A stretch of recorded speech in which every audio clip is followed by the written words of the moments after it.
Di dalam suatu riwayat dalam hadis qudsi disebutkan asyam wal Quran yashfa'ani min 'abdi yaumal qiyamah.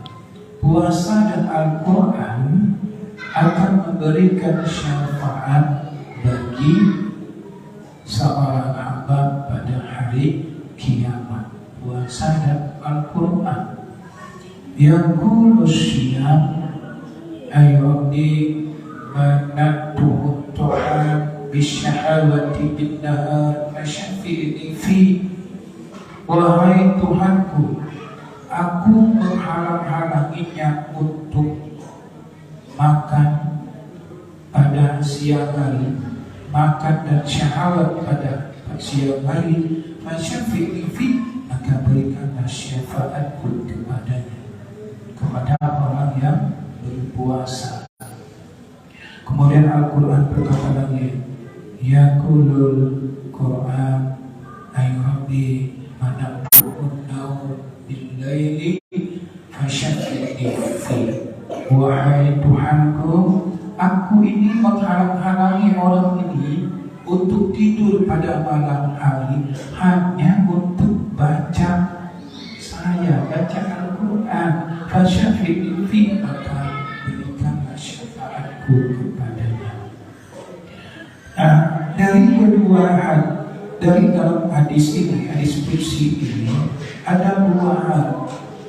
Puasa akan memberikan syafaat, kemudian Al-Quran juga akan memberikan syafaat bagi orang yang berpuasa.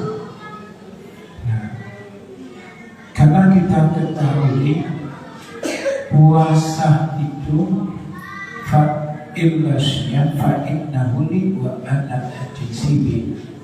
Kecuali puasa, maka sesungguhnya puasa itu adalah untukku, kata Allah di dalam hadis qudsi, maka akulah yang akan memberi nilai pahalanya.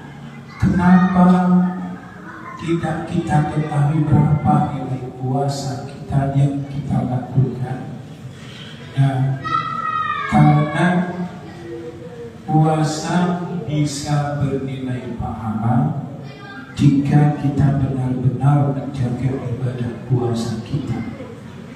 Bukan hanya dari hal-hal yang membatalkan ibadah puasa kita, tetapi juga hal-hal yang bisa mengurangi nilai pahala puasa kita. Memang orang lain tidak tahu kita berada di WC sedang apa, apakah sedang minum atau tidak. Orang lain pun tidak tahu. Orang lain tidak tahu, tetapi Allah lebih tahu. Inilah maksud Allah. Jadi Allah yang menilai ibadah puasa kita bisa bernilai pahala lebih dari 700 kali lipat, bahkan tidak bernilai sama sekali. Lantaran ibadah puasa kita tidak bisa menjaga lisan kita, kita tidak bisa menjaga panca indera kita yang mengakibatkan nilai puasa kita akan berkurang. Maka kita tidak ada tahu apa nilai hal puasa yang kita lakukan pada hari ini. Hanya Allah yang tahu. Maka tidurnya orang yang berpuasa itu lebih baik daripada kita banyak buka media sosial, daripada kita jalan sana sini nanti kelihatan paha gratis lagi, bisa mengurangi ibadah puasa kita. Nah, kemudian Al-Quran akan memberikan syafaat, karena puasa dengan Al-Quran ini selalu berdampingan. Kenapa? Karena Al-Quran diturunkan pada bulan Ramadan, sehingga ketika kita baca Al-Quran di bulan Ramadan tentu beda dengan pahalanya di luar bulan Ramadan. Jangan sampai nanti kita udah hantam Al-Quran berjamaah, setelah itu tak pernah ngaji lagi, padahal di akhir bulan Ramadan, sampai 17 Ramadan kita sudah khatam Al-Quran. Habis itu tak pernah lagi kita baca Al-Quran. Nah, inilah kesalahan kita kadang-kadang. Nah, ketika kita sudah baca Al-Quran, kita berjamaah tadarus, ya, kita tetap baca Al-Quran. Jika bisa tadarus lebih baik.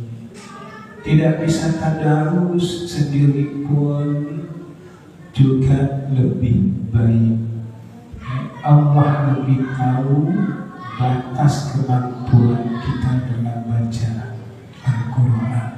Maka kalau kita memanfaatkan sebaik-baiknya baca Al-Quran, waktu-waktu setiap kita sesuai dengan Quran surah Al-Muzammil tadi, faqra'u ma tayassaru minal Quran.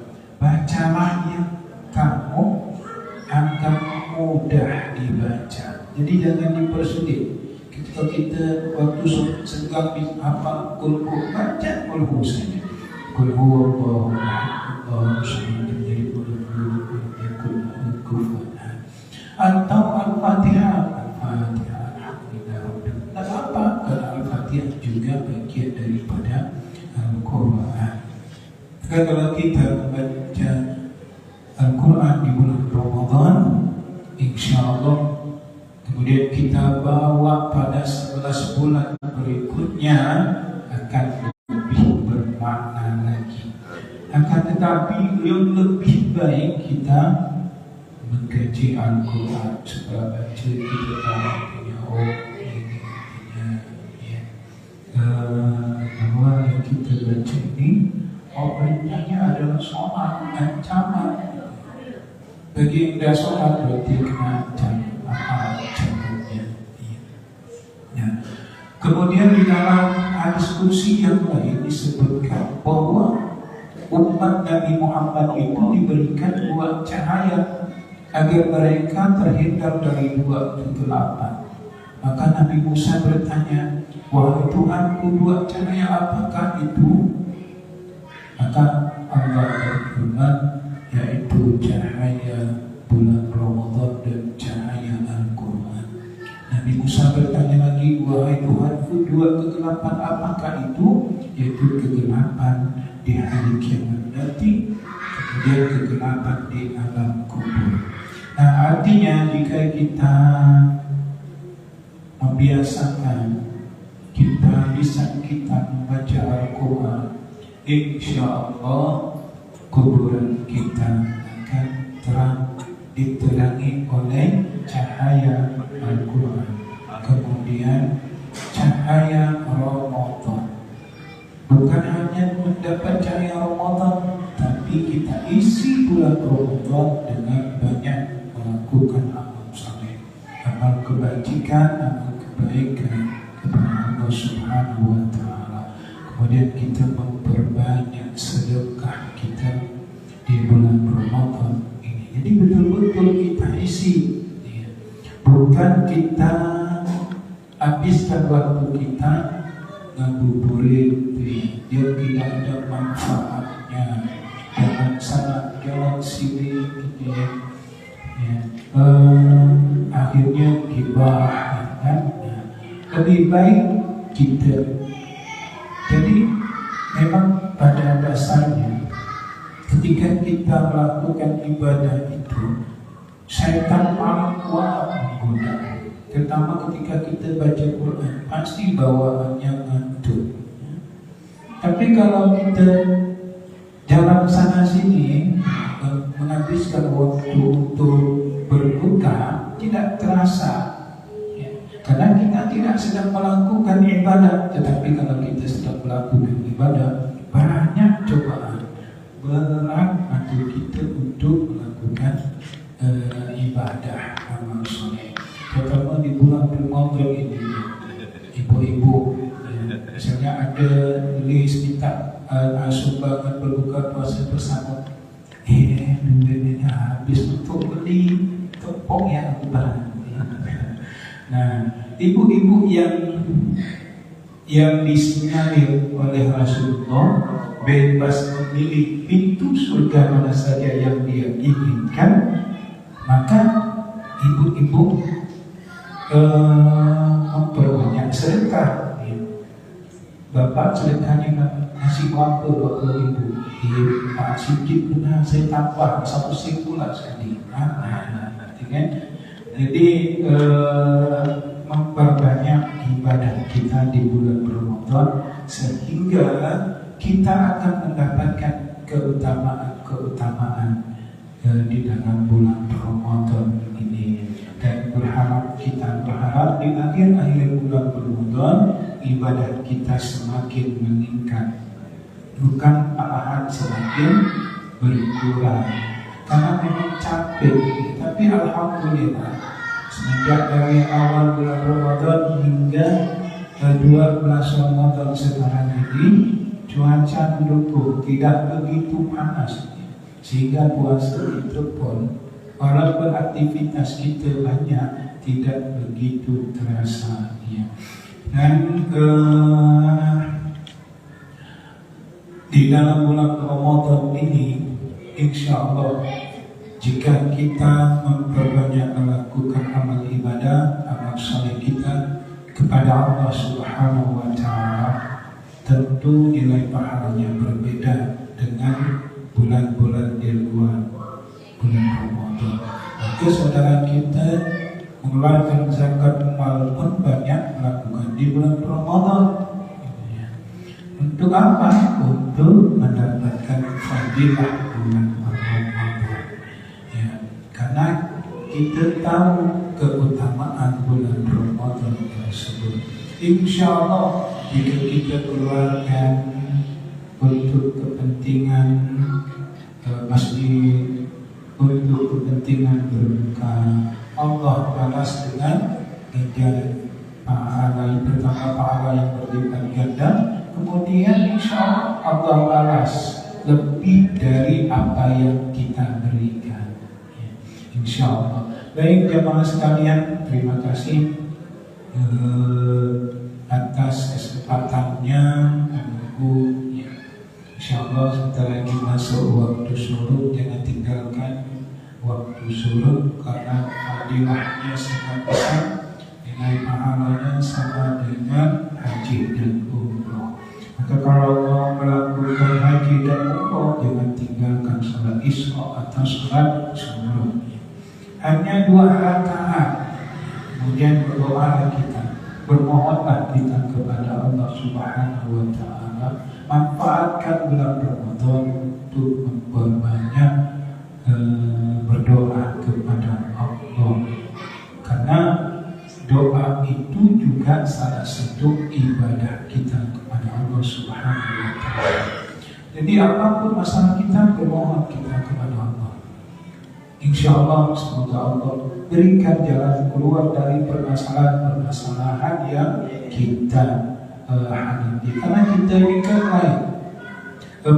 Kadang manusia ini rezeki itu dianggap hanya uang.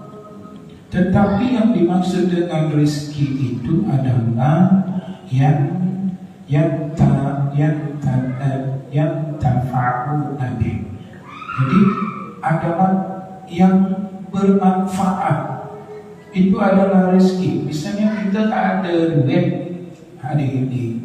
Ketika kita tak ada duit, tapi kita rajin ibadah.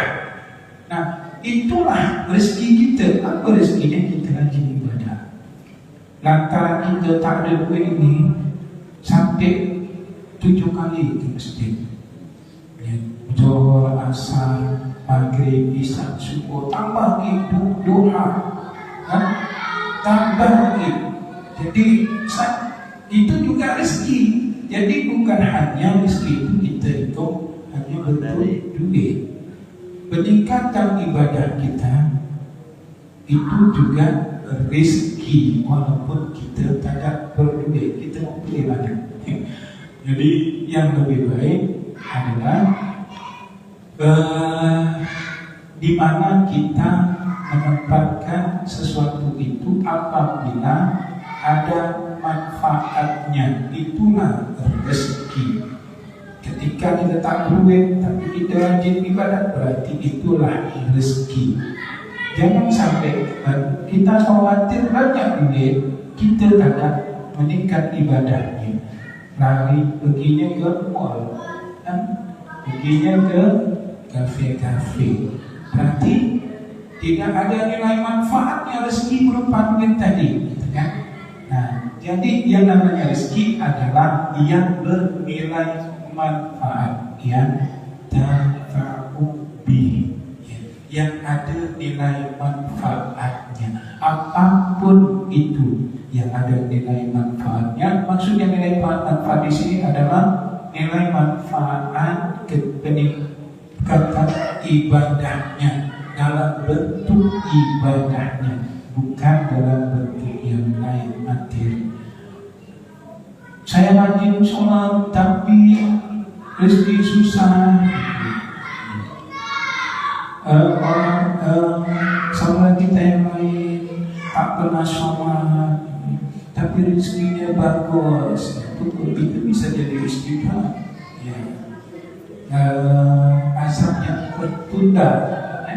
Jadi kita sholat bukan untuk mendapatkan duit, tetapi cara kita untuk mendekatkan diri kepada Allah Subhanahu wa Ta'ala salah satunya adalah sholat. Dengan sholat Allah akan jamin rezeki kita. Jadi rezeki hanya berbentuk uang, tapi peningkatan ibadah kita juga rezeki. Terima kasih. Dikurangnya maaf. Insyaallah di lain waktu kita akan ketemu kembali.